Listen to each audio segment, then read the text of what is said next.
People in the city of Brookdale trusted one man more than anyone else when it came to the law. His name was Daniel Hale. He was known as a smart, calm, and powerful lawyer. When people saw him walk into the courtroom dressed in his clean, dark suit, they felt hope. To them, Daniel was not just a lawyer. He was justice. Daniel had built his name over many years. He started as a young man with big dreams. He worked long nights, reading books, studying cases, and learning every small detail about the law. He was not born rich. He came from a simple family, and that made people respect him even more. They believed he understood their struggles. Soon, Daniel became famous. He won difficult cases. He helped innocent people walk free. He spoke with confidence and used simple words that everyone could understand. Judges listened carefully when he spoke. Other lawyers feared going against him. He was always prepared, always sharp, always in control. Outside the courtroom, his life looked perfect too. He lived in a large house in a quiet, rich neighborhood. His office was on the top floor of a tall building with wide glass windows that showed the entire city. His desk was clean and organized. Shelves were filled with books and awards. Every detail showed success. People often said, "If Daniel Hale is your lawyer, you have already won." But success changes people in ways that are not always easy to see. At first, Daniel was honest. He believed in truth. He wanted to help people. But as time passed, something inside him began to shift. The more he won, the more powerful he felt. And the more powerful he felt, the more he wanted. Money started to come in large amounts. Rich clients came to him with complicated problems. Some of these problems were not clean. Some clients were not innocent. But they paid well, very well. Daniel told himself that his job was not to judge, but to defend. That was what lawyers did. That was the rule of the system. Still, deep inside, a small voice sometimes asked questions, but Daniel ignored it. One evening, after winning a big case, Daniel sat alone in his office. The city lights were glowing outside his window. A glass of whiskey rested in his hand. On his desk was a thick envelope filled with cash. It was more money than he would normally earn from a case like that. He knew where it came from. He knew why it was there. For a moment, he stared at it. His face was calm, but his thoughts were not. He remembered the young man he used to be, the one who believed in fairness and truth. That version of him would have refused the money without thinking. But this Daniel was different. He picked up the envelope slowly and placed it inside his drawer. Then he closed it. That small action did not seem important at the time. No one saw it. No one asked questions. The world outside continued as normal. People still praised him. Clients still trusted him. The court still welcomed him. But something had changed. From that night, Daniel began to see the law in a new way. It was no longer just about justice. It became something else. Something that could be shaped, controlled, and even bent if you knew how. And Daniel knew how. Days turned into weeks, and weeks into months. His reputation only grew stronger.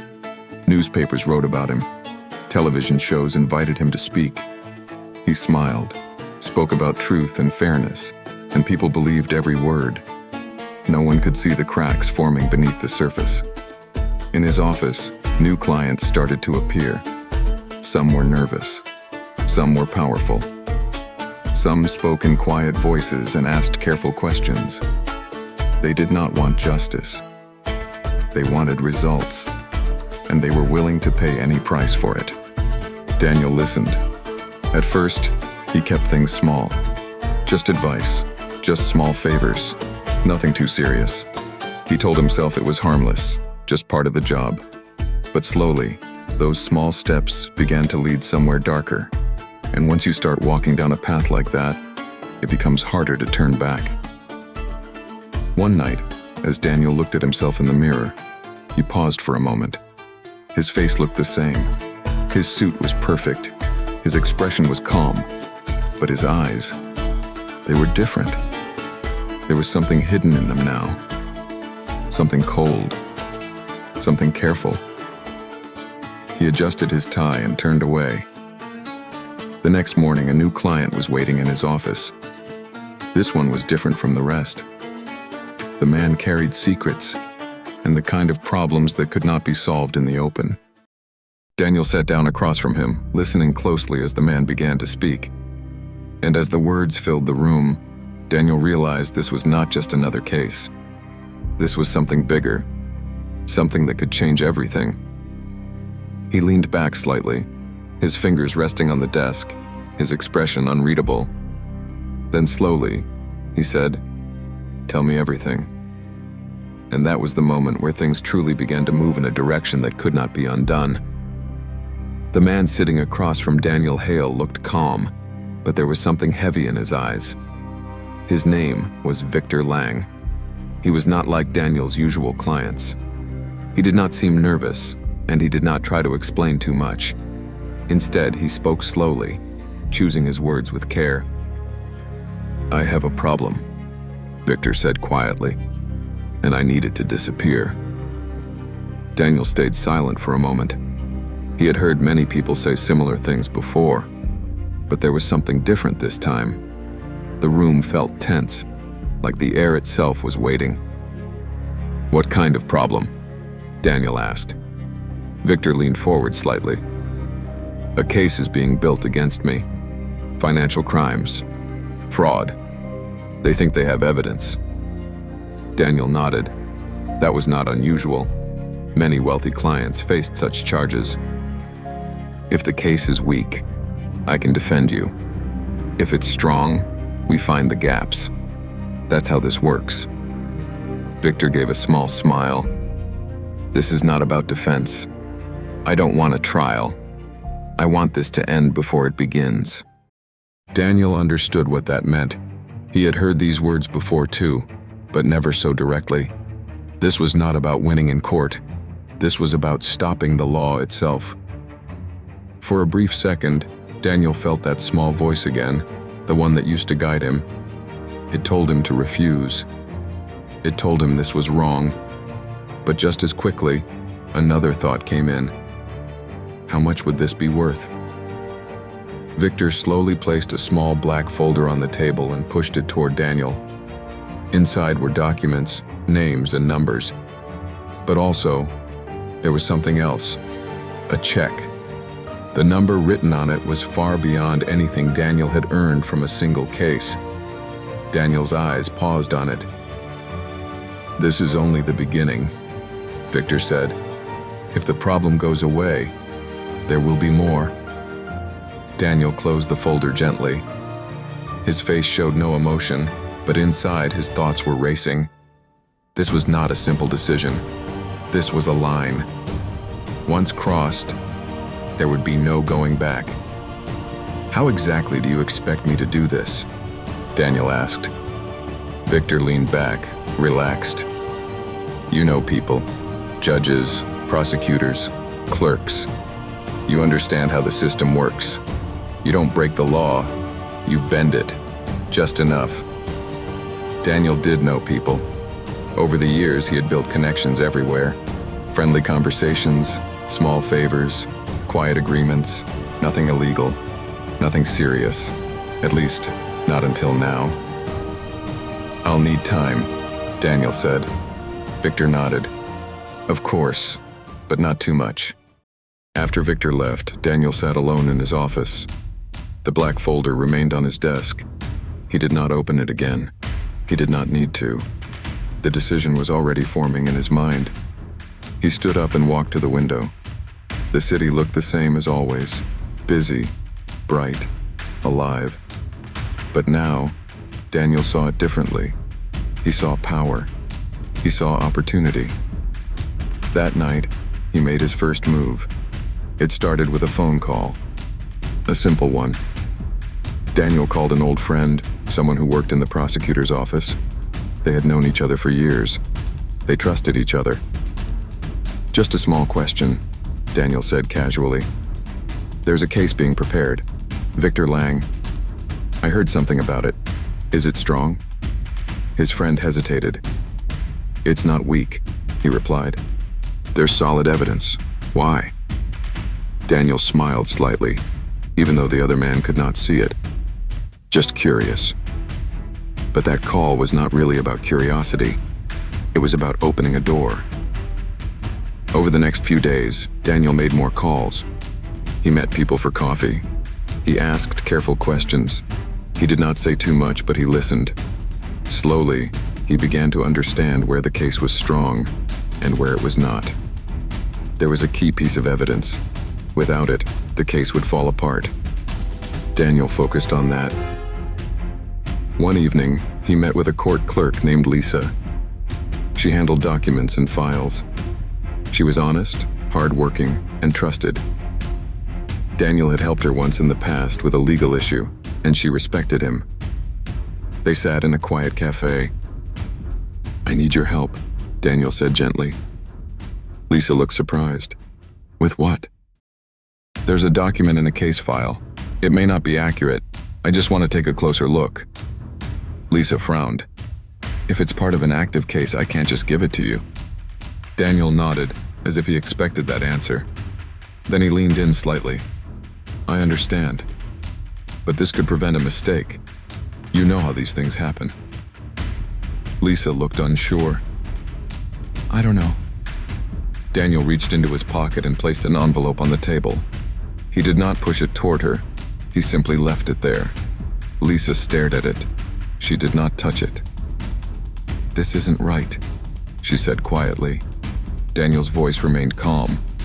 "It's not about right or wrong. It's about preventing a bigger problem." For a long moment, neither of them spoke. Then Lisa slowly picked up the envelope. That was it. That was the moment. The first real step. From there, things moved faster. The document was removed. A key piece of evidence was no longer in the file. Without it, the case against Victor became weak. Soon after, the prosecutors began to hesitate. Doubts grew. Questions were raised. And within weeks, the case was quietly dropped. No trial, no headlines, nothing. Victor Lang was free. Daniel sat in his office once again, the city lights glowing outside. Another envelope sat on his desk, much thicker than the last one. He opened it this time. Inside was cash, a lot of it. He did not hesitate. He placed it in his drawer and closed it. For a moment he felt something, maybe guilt, maybe fear. But it did not last long. Instead, there was something else, a strange sense of control. He had done something no one else could do.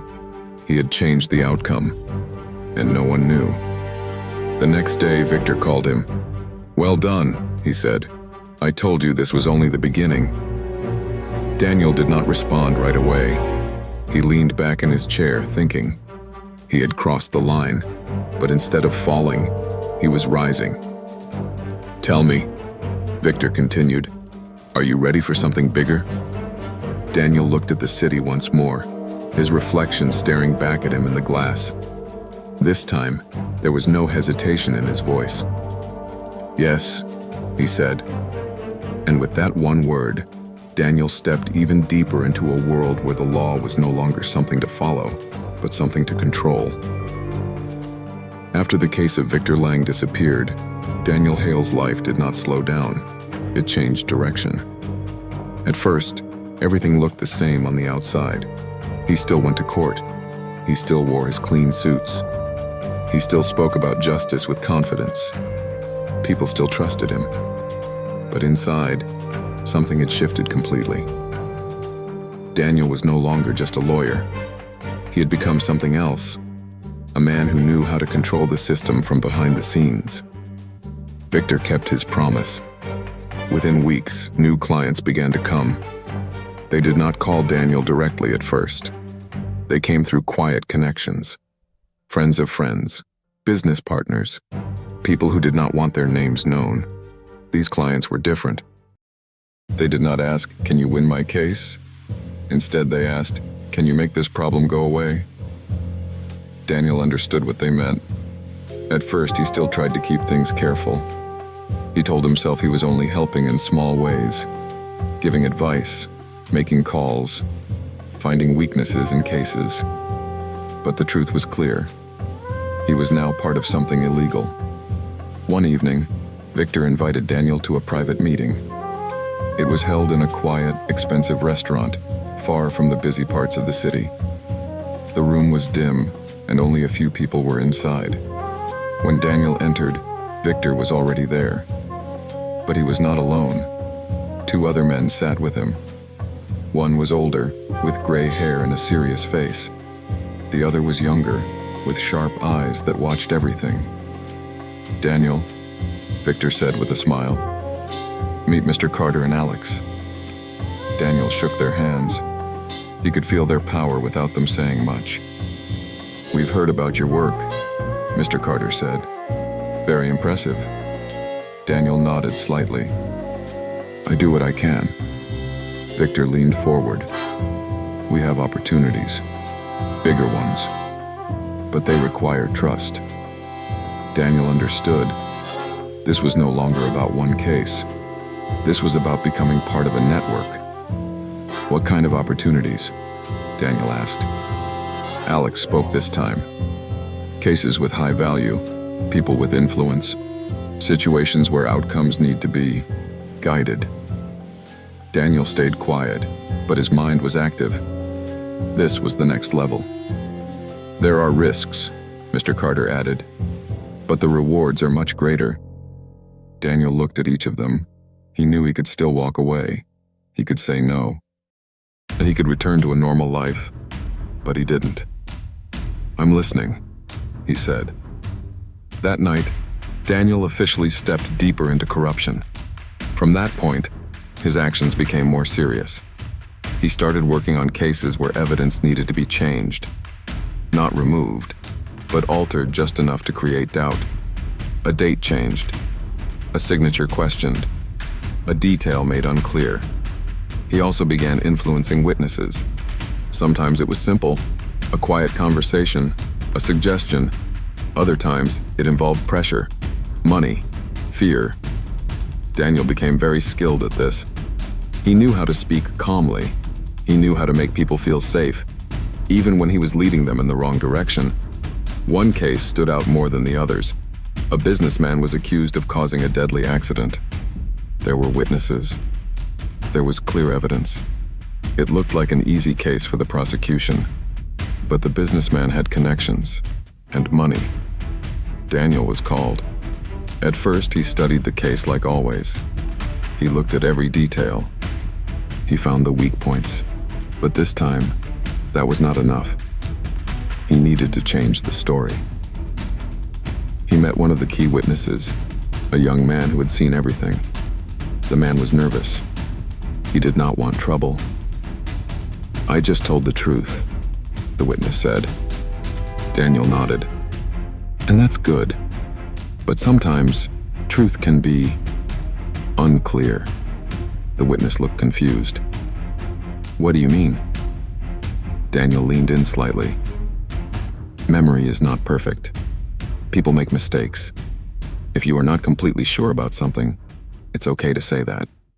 The young man hesitated, but I saw it clearly. Daniel placed an envelope on the table, the same move as before, but this time it felt easier. "You don't have to lie," Daniel said calmly. "Just don't be so certain." The witness stared at the envelope for a long moment. Then he took it. That small change made a big difference. In court, the witness spoke with less confidence. He said he was not completely sure. He said things happened quickly. He said maybe he made a mistake. That was enough. The case became weak. Doubt entered the room.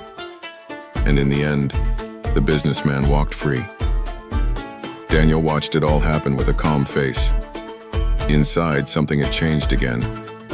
Before, he might have felt guilt. But now, that feeling was fading. It was being replaced by something else. Power. He could control outcomes. He could shape reality. But not everything was easy. One day, a junior lawyer named Emily, who worked in the same firm, began to notice things.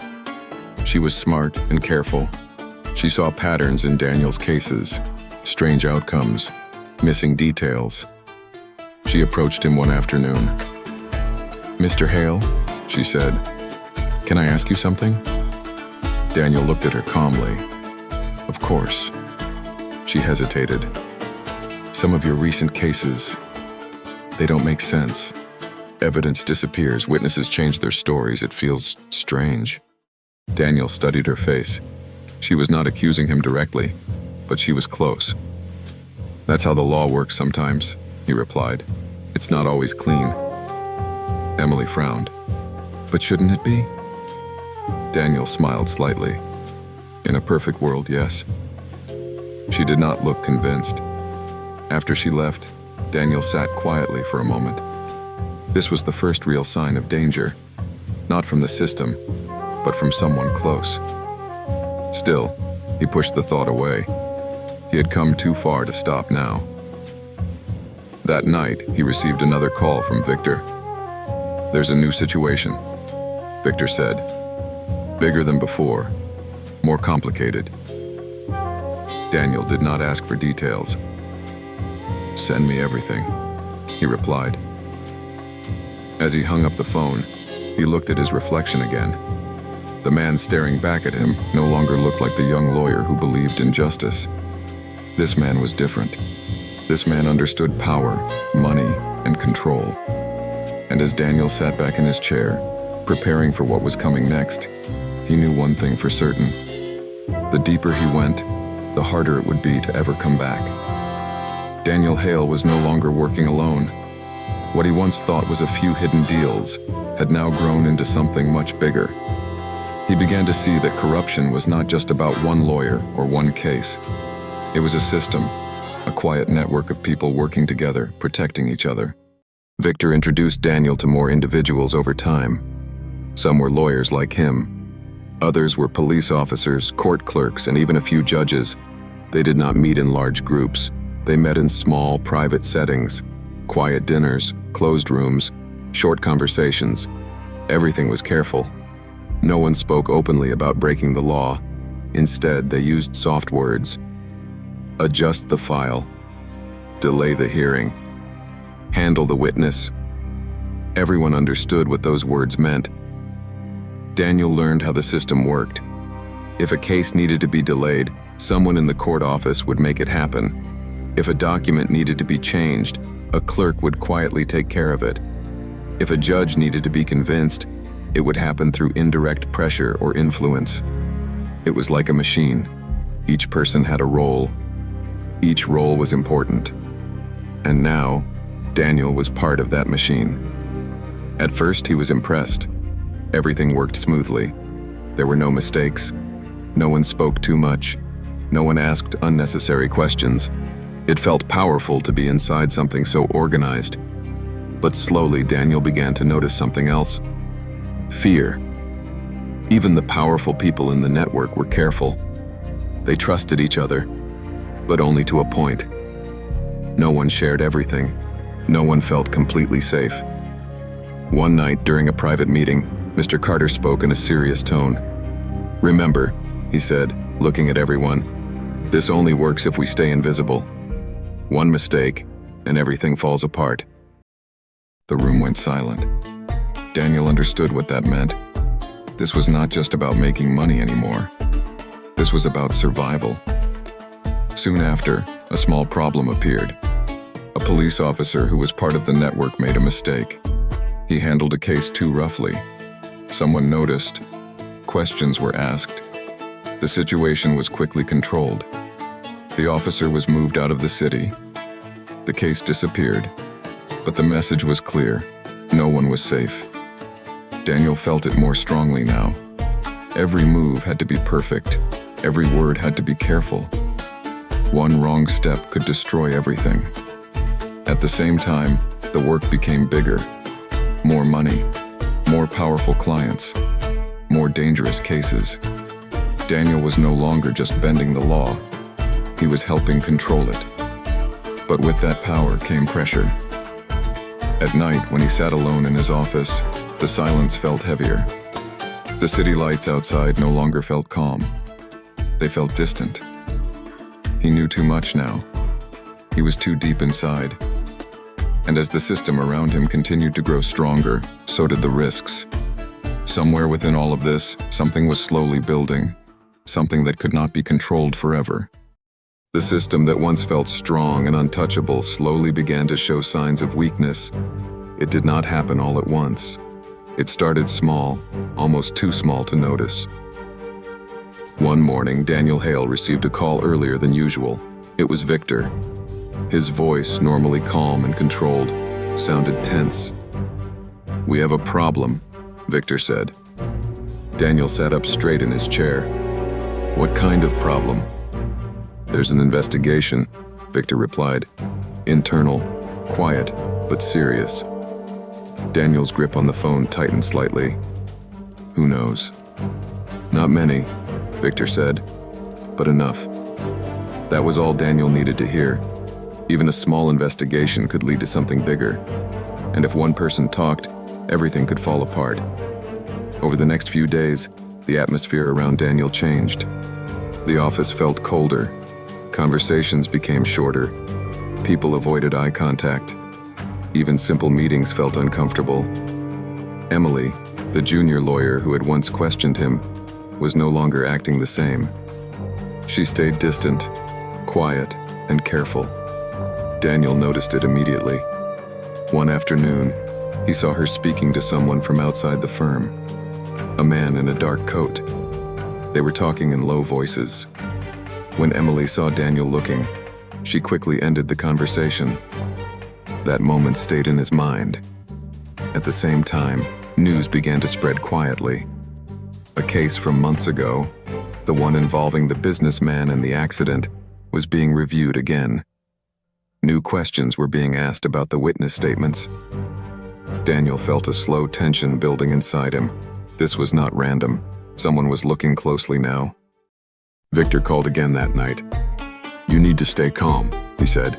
"We've handled things like this before." But Daniel could hear it. Even Victor was unsure. "What about the others?" Daniel asked. "Some are being questioned," Victor replied. "Nothing serious yet." Yet. That word stayed with Daniel. Days passed, and the pressure grew stronger. Then came the first real crack. The police officer who had once been quietly moved out of the city was suddenly back in the news. Reports said he was under investigation, and this time, he was talking. Daniel felt a cold wave run through him. The officer spoke. He could expose names, connections, the system, everything. Daniel began to think faster now. He checked his records. He reviewed past cases. He looked for anything that could link back to him. For the first time in a long time, he felt something he had not felt before. Fear. That night, he sat alone in his office, the lights off except for the glow from the city outside. His desk, once a place of control, now felt like a weight. His phone rang again. "Victor."